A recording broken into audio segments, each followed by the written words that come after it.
In this video, I'm going to show you how I've set up my sitting room. Make sure you stick around, and if you like what you see, make sure to hit the subscribe button below so you don't miss out on future videos.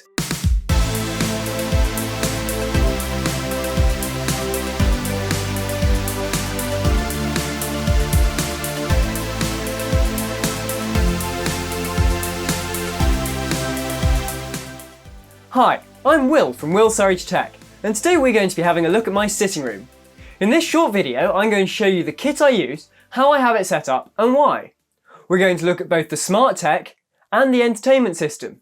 If you stick around until the end, I'm going to show you my favourite app on the TV. Let's start with the smart tech. Over here we have a Neos camera pointing out the window at the front door. As you may remember from my smart home tour, this is running the Defang custom firmware. This is to keep it off the cloud. In here we also have 3 Philips Hue light bulbs and a Hue Go.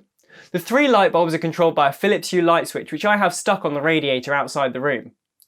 I stuck it there when I first got it as it was magnetic, and it's just stuck. The main light bulb is a white ambiance one, and the 2 in the orbs are both coloured. I have these 2 and the Hue Go connected to my TV using the Ambilight plus Q capabilities. Speaking of which, let's have a look at this side of the room. This TV is the Philips Ambilight 55PUS7304. You may have seen the Ambilight capabilities in my other video. I originally got this TV because I was interested in the Ambilight functionality, and I have to say it hasn't disappointed.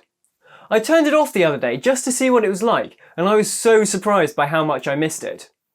I also had to get an Android TV, so it was easier to integrate into Home Assistant and into my Amazon Echo devices.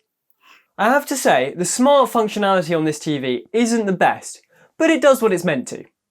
If you'd like me to do a complete review of the TV, let me know in the comments below. Now either side of the TV we have the Fine Audio F300 bookshelf speakers. These are mounted on an industrial style scaffolding shelf to match the shelves at the back of the room.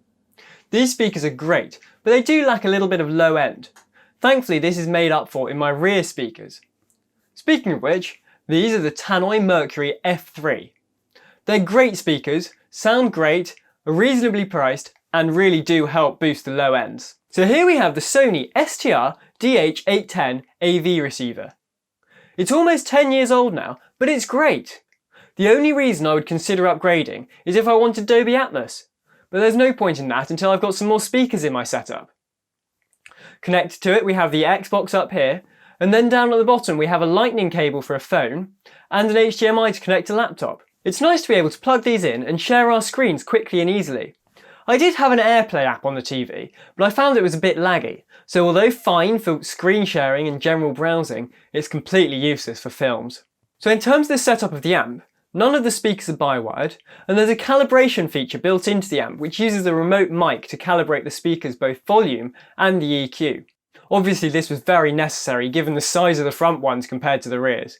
Also given we have our head at this end of the sofa most of the time. I have the amp emulating surround sound even when it's not receiving a surround sound signal. It also creates a virtual center channel to balance out the audio at the front. It actually saves the sound field mode depending on which channel input you're assigned to. So for my music input, I have it set to multi-stereo.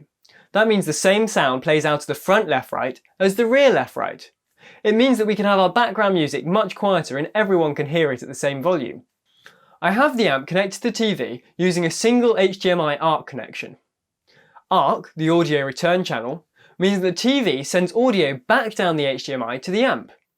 The TV would be sending a multi-channel uncompressed surround sound field. This would be Dolby Atmos, but given the amp doesn't receive Dolby Atmos, it changes it to Dolby Digital Plus. By using an AV receiver and an ARC setup, it means I've only got to plug one cable into the TV. It's a lot neater for cables and means I can house everything back here so we don't need an ugly TV cabinet. I was originally thinking of going down the Sonos route when I moved in, but I'm really glad I didn't. This has so much more flexibility, can give you a true 5.1 surround sound if you want it, or even 7.1, and it's a lot cheaper, especially for a sub. I know you can now hack a Symphonisk speaker to get a sub output, but I just don't think it's the same and it's a real pain in the arse compared to this setup. Speaking of Sonos, we have the Sonos Connect plugged into this amp. This was the first Sonos device that I bought.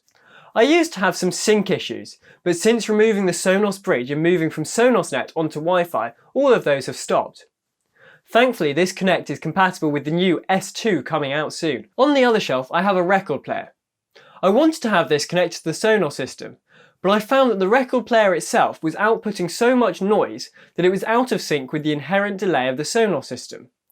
This meant it was just really irritating to listen to in the same room. So what I've done now is I've connected my record player directly into the amp. This is bypassing the Sonos system, so it's a shame that I can no longer listen to my record player throughout the house, but it means when we're in this room, I don't have that annoying delay. I should also mention I've got a Broadlink RM Pro in here. This is an IR blaster. I haven't got it fully set up yet, and definitely don't have any user interfaces, but I have managed to integrate it into Home Assistant and learn all the commands for my remotes.